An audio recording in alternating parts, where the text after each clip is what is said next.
அன்பு நண்பர்களுக்கு இனிய வணக்கம். இது ஆண்டின் பொதுக்காலம் 11ஆம் ஞாயிற்றுக்கிழமை. இன்றைய சிந்தனைக்காக நமக்கு கொடுக்கப்பட்டுள்ள இறைவார்த்தை மார்க்கு நற்செய்தி 4ஆம் அதிகாரம் 26 முதல் 34 வரையிலான வசனங்கள். இந்த இறை வசனங்களிலே ஆண்டவர் இயேசு இறை ஆட்சியை பற்றி பேசுகின்றார். ஒருவர் வயலில் விதை விதைக்கின்ற அந்த நிகழ்ச்சியோடு இறை ஆட்சியை ஒப்பிடுகின்றார். இரண்டாவது நிகழ்ச்சியிலே இறை ஆட்சியை கடுகு விதைக்கு ஒப்பிடுகின்றார். இந்த இரண்டு உவமைகளின் அடிப்படையில் இரண்டு சிந்தனைகளை உங்களோடு நான் பகிர்ந்து கொள்ள விரும்புகின்றேன். முதல் சிந்தனை தனி மனித வாழ்க்கைக்கு பொருத்தமாக இருக்கும். இரண்டாவது சிந்தனை சமூக வாழ்வுக்கு பொருத்தமாக இருக்கும். முதல் சிந்தனை இன்றைய முதல் உவமை. வயலில் ஒருவர் விதைக்கின்றார். காலம் செல்கின்றது. விதைப்பவருக்கு தெரியாமலே அது முளைத்து வருகின்றது என்று சொல்லுகின்ற அந்த உவமையின் அடிப்படையில் தனிப்பட்ட வாழ்க்கையிலே ஒரு புதிய ஆன்மீகத்தை அது நமக்கு சொல்லுவதாக நான் பார்க்கின்றேன். இந்த ஆன்மீகத்தில் 3 அம்சங்களை நாம் பார்க்க முடியும். ஒன்று, நம்பி விதைக்கின்றோம், அது பலன் தரும் என்று. விதைத்தவனுக்கு அது எப்படி முளைக்கின்றது என்று கூட தெரிய வேண்டிய அவசியம் இல்லை, அதனால் முளைக்கும். விதைப்பவன் விதையை உயிர்ப்பிப்பதில்லை, அது தானாக உயிர்பெற்று எழுகின்றது. எனவே செய்கின்ற செயல் பலன் தரும் என்ற அந்த நம்பிக்கை. இனி அது பலன் தரவில்லை என்றாலும், உடனடியாக பலன் தரவில்லை என்றாலும் காத்திருக்கின்ற ஒரு ஆன்மீகம். இது நம்பி பணி செய்கின்ற ஆன்மீகம். அடுத்ததாக இது காத்திருக்கின்ற ஆன்மீகம். நாம் செய்கின்ற வினைகள் எல்லாம் விளைவுகளை ஏற்படுத்த வேண்டும் என்ற கட்டாயம் இல்லை. பிரமிடுகளை நாம் பார்த்திருக்கின்றோம், உலக அதிசயங்கள். அந்த பிரமிடுகள் எல்லாம் கல்லறைகள், இறந்து போன ஃபாரோ மன்னர்களின், எகிப்தின் மன்னர்களின் கல்லறைகள் தான். அந்த மக்களுக்கு ஒரு நம்பிக்கை இருந்தது, மன்னன் இறந்து விட்டால் அவன் அப்படியே அழிந்து போவதில்லை, அவன் உயிர் வாழ்கின்றான், சாவையும் கடந்து வாழ்கின்றான் என்ற ஒரு நம்பிக்கை அவர்களுக்கு உண்டு. எனவே அவனுக்கு தேவையான பொருட்கள் எல்லாமே வைத்திருந்தார்கள். உணவு, இன்னும் அவன் விரும்பிய பொருட்கள் எல்லாம், ஆபரணங்கள் உட்பட எல்லாமே அங்கே வைத்திருப்பார்கள். ஏனென்றால் அந்த மன்னனின் வாழ்க்கை தொடரும். இதனால் அந்த பிரமிடுகளில் எல்லாம் என்ன இருக்கின்றது என்று பல காலமாக தெரியாமல் இருந்த பின்னால், 2000-3000 ஆண்டுகளுக்கு பின்னால் ஆய்வாளர்கள் உள்ளே சென்று அதை ஆய்வு செய்கின்ற பொழுது இவற்றையெல்லாம் பார்க்கின்றார்கள். அப்பொழுது ஒரு இடத்திலே கோதுமை மணிகள் வைக்கப்பட்டிருக்கின்றன. அதையெல்லாம் கொண்டு வந்து நிலத்திலே விதைத்து பார்க்கின்றார்கள். அந்த கோதுமை மணிகள் முளைக்கின்றன. சிந்தித்து பாருங்கள், இந்த கோதுமை மணிகள் முளைப்பதற்கு 3000 ஆண்டுகள் காத்திருந்தன. 3000 ஆண்டுகளாக காத்திருந்த அந்த மணிகளுக்கு ஒரு விடிவு காலம் இப்பொழுதுதான் வந்தது.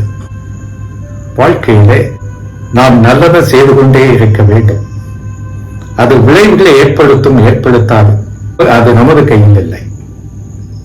ஆங்கிலத்திலே ஒரு அழகிய சொல்லடை உண்டு, love them anyway. People will not love you, but love them anyway. People will not appreciate you, appreciate them anyway. People will not forgive you, but forgive them anyway. மக்கள் உங்களை அன்பு செய்ய மாட்டார்கள், இருந்தாலும் அன்பு செய்யுங்களேன். மக்கள் உங்களை ஏற்றுக்கொள்ள மாட்டார்கள், ஆனால் நீங்கள் அவர்களை ஏற்றுக்கொள்ளுங்களேன். மக்கள் உங்களை மன்னிக்க மாட்டார்கள், நீங்கள் அவர்களை மன்னித்து போங்கள். இப்படியாக இந்த இது தொடர்ந்து கொண்டே இருக்கும்.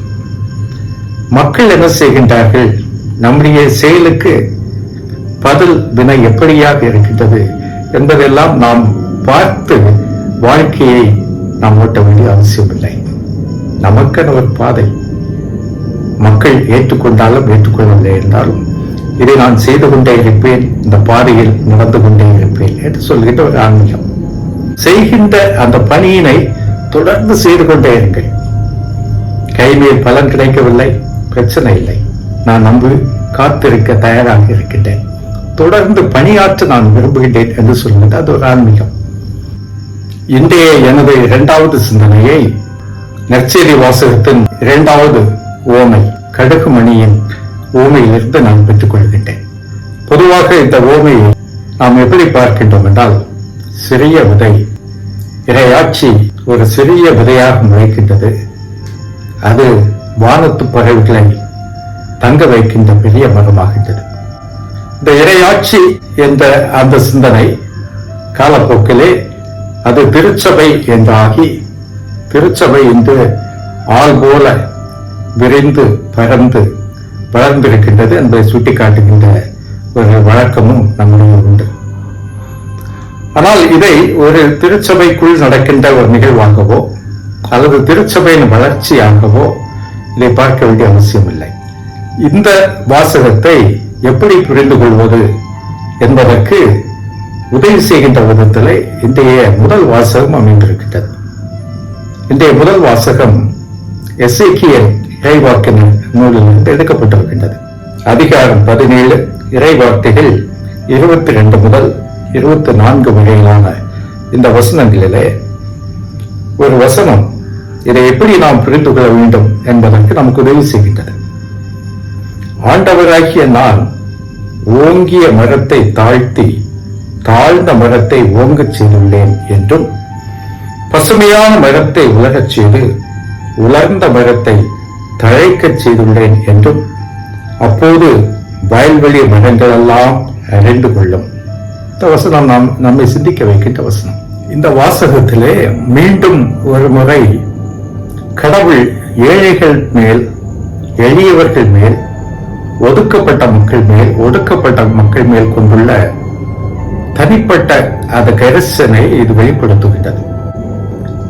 எளியவர்கள் வாழ்வு பெறுவார்கள், அவர்கள் உயர்த்தப்படுவார்கள். எனவே இந்த உலகத்திலே ஏற்றத்தாழ்வு மிக்க ஒரு உலகத்திலே சமத்துவம் என்பது அல்ல கடவுளின் பார்வை. எல்லோரையும் நான் சமமாக பார்க்கின்றேன் என்பது அல்ல. எளியவர்கள், வீழ்த்தப்பட்டவர்கள், வீழ்ந்து கிடப்பவர்கள், இவர்கள் மேல் எனது தனிப்பட்ட கவனம் இருக்கின்றது என்பதை கடவுள் இங்கே சுட்டிக்காட்டுகின்றார். எனவே இந்த சின்ன விதை, இந்த கடுகு விதை பெரிய செடியாக, மரமாக முளைக்கும் என்ற ஒரு நம்பிக்கை, வீழ்ந்தவனுக்கு கொடுக்கப்படுகின்ற ஒரு நம்பிக்கையாக நாம் இதை பார்க்க முடியும். இந்த உலகம் சமமற்ற உலகம், ஏற்றத்தாழ்வு உலகம். இந்த உலகத்திலும் இப்படிப்பட்ட மனிதர்கள் தான் வரலாற்றின் நாயகனாக வாழ வேண்டும் என்பது கடவுளுடைய ஒரு விருப்பம். எனவேதான் சமத்துவம், சமநீதி என்ற 2 வார்த்தைகளை நாம் சொல்லுகின்றோம். சமத்துவம் என்றால் எல்லோரையும் சமமாக பார்ப்பது, எல்லோரையும் சமமாக நடத்துவது நல்லதுதானே? சமமாக நடத்துவது நல்லதுதான். ஆனால் ஏற்கனவே ஏற்றத்தாழ்வு உள்ள ஒரு சமூகத்திலே அவர்களை 2 பேரையும் ஒரே தட்டில் பார்ப்பது சரியாக இருக்க முடியாது. கொடுக்கப்பட வேண்டியதும் பெற்றுக்கொள்ள வேண்டியதும் சமமாக இருக்க முடியாது. சமூகத்திற்கு பங்களிப்பு செய்கின்ற பொழுது எல்லோரும் சமமாக பங்களிக்க வேண்டும் என்று சொல்வது நமது பங்குகளிலே நாம் பார்க்கின்றோம். எல்லாருக்கும் ஒரே விதமான வரி, 1000 ரூபாய் வரைனா எல்லாரும் கொடுத்தாகணும். ஏழைகள் இருப்பார்கள், வசதி படைத்தவர்கள் இருப்பார்கள், அதை பற்றி நாம் கவலைப்படுறதில்லை. இனி வளங்கள் விநியோகிக்கப்படுகின்ற பொழுதும் சமமாக கொடுப்போம் என்றுதான் நாம் சொல்கின்றோம். அது தப்பு. இருப்பவனுக்கு அதிகமாக கொடுக்க வேண்டிய அவசியம் இல்லை, இல்லாதவனுக்குத்தான் அதிகமாக கொடுக்க வேண்டும். அதனால் தான் ஓங்கி உயர்ந்த அந்த மரத்தை நான் தாழ்த்தினேன் என்று சொல்கின்றார். தாழ்ந்த அந்த மரத்தை நான் உயர்த்தினேன் என்று சொல்லுகின்றார். எனவே இந்த சமத்துவத்துக்கும் சமநீதிக்கும் இடையே இருக்கின்ற இந்த வேறுபாடுகள் உணரப்பட வேண்டும். எல்லோரும் ஒன்றாக இல்லை. எனவே எல்லோரிடமிருந்தும் ஒன்று போல நாம் பெற்றுக்கொள்ள முடியாது, எல்லோருக்கும் ஒன்று போல் வழங்கவும் முடியாது. அவர்கள் இருக்கின்ற நிலை, சமூக சூழல், ஏழ்மை எல்லாவற்றையும் கருத்தில் கொண்ட ஒரு கரிசனை இருக்க வேண்டும். நமது பங்குகளை பற்றி நான் சொன்னேன். அதை கடந்து நம்முடைய சமூகத்துக்கு வருவோம். இந்த இந்திய நாட்டிலே இது ஏழைகள் நாடு. ஆனால் இன்றைக்கு அதிகமான உலக பணக்காரர்கள் வாழ்கின்ற ஒரு நாடு இது. கடந்த 10 ஆண்டுகளிலே ஏழைகளுக்கும் செல்வர்களுக்குமான இந்த இடைவெளி அதிகமாகிவிட்டது என்று இன்டர்நேஷனல் இன்இக்வாலிட்டி லேப் என்று சொல்லக்கூடிய அந்த அமைப்பு சொல்லுகின்றது. சில ஆண்டுகளுக்கு முன்னால் கோவிட் பெருந்தொற்று பரவிய அந்த காலத்திலே பல நாடுகளில் இருந்த பெரும் பணக்காரர்கள் எல்லாம் வீழ்ச்சியை கண்டார்கள். இந்த பில்லியனர் என்று சொல்லக்கூடிய அந்த அடுக்கில் இருந்த பல கீழே வந்து விட்டார்கள். பிசினஸ் கிடையாது. ஆனால் இந்தியாவில் வேற எந்த நாட்டிலும் இந்த அதிசயம் நடக்கவில்லை. அந்த கோவிட் காலத்திலே எல்லாம் வீழ்ச்சியடைந்த அந்த காலத்திலே இந்தியா புதிதாக 40 பில்லியனர்களை உற்பத்தி செய்தது. இந்த அதிசயம் எந்த நாட்டிலும் நடக்கவில்லை. இது ஏழைகள் நாடு. இந்த 40 பேர் எப்படி மேல போனாங்க? யாருடைய பணத்துல, யாருடைய செல்வம் அங்கு சென்றது எல்லாம் நமக்கு தெரியும்.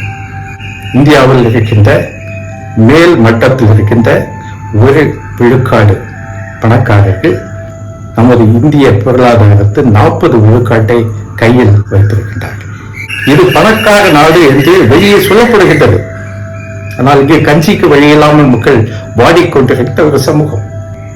இந்த ஏழைகளுக்கும் சாதாரண மக்களுக்கும், ஏழைகளுக்கும் சாதாரண மக்களுக்கும் இந்த உச்சத்தில் இருக்கின்ற இந்த பணக்காரர்கள் இடையே இருக்கின்ற அந்த ஏற்றத்தாழ்வு, வருமானத்தில் சொத்தில் இருக்கின்ற ஏற்றத்தாழ்வு என்பது அளவிட முடியாது. இப்ப என்னை விட உங்களுக்கு 2 மடங்கு பணம் இருந்தால் நீங்க பெரிய ஆள். என்னை விட 10 மடங்கு பணம் இருந்துச்சுன்னா, என்னை விட 100 மடங்கு அதிகமாக செல்வம் நீங்க வச்சுக்கீங்கன்னா நீங்க பெரிய ஆள் தானே. ஆனால் இன்றைக்கு நம்முடைய இந்தியாவில் இந்த ஏற்றத்தாழ்வு என்பது 10லும் 100லும் அல்ல. இந்த ஏற்றத்தாழ்வை கணக்கெடுத்து சொல்லுகின்றார்கள். 16,000 17,000 மடங்கு அதிகமான செல்வம் அங்கு போய் சேர்ந்திருக்கின்றது. எப்படி போய் சேர்ந்தது, எப்படி இவர்கள் பணக்காரர்கள் ஆகின்றார்கள் என்பதெல்லாம் நாம் பார்த்து கொண்டிருக்கின்றோம். இந்த ஏற்றத்தாழ்வை உடைக்கின்ற ஒரு ஆன்மீகத்தை தான் இந்த 2வது சிந்தனையாக நான் வைக்கின்றேன். இது அன்னை மரியாவின் ஆன்மீகம். இது இயேசுவின் ஆன்மீகம். ஏழைகளே நீங்கள் பெயர் பெற்றவர்கள் என்று சொன்ன ஆண்டவர் இயேசுவின் ஆன்மீகம். இந்த சின்ன கடுகுமணி எல்லாரையும் அரவணைக்கின்ற, எல்லா பறவைகளையும் தன்னகத்தை கொண்டு அடைக்கலம் கொடுக்கின்ற மரமாக வரும். எளியவன் புதிய வரலாறு படைக்க வேண்டும். அதற்காக நாம் ஒன்றுபட வேண்டும் என்று சொல்கின்ற அந்த செய்தியையும் இந்த நற்செய்தியிலே நாம் பார்க்கின்றோம். நாம் ஆண்டவர் இயேசுவின் சீடர்கள். ஆண்டவர் இயேசு காட்டுகின்ற பாதையிலே வழிநடப்போம் என்று நாம் உறுதி எடுத்தவர்கள். இந்த வாசகம் நமது தனிப்பட்ட வாழ்க்கையிலும் நமது சமூக வாழ்விலும் மாற்றங்களை நிகழ்த்துகின்ற ஆற்றல் கிடைத்த ஒரு வாசகம். அந்த வாசகம் விதையாக நமது உள்ளத்திலே விதைக்கப்படுகின்றது. அதில் உழைத்து வர நாம் கை கொடுப்போம்.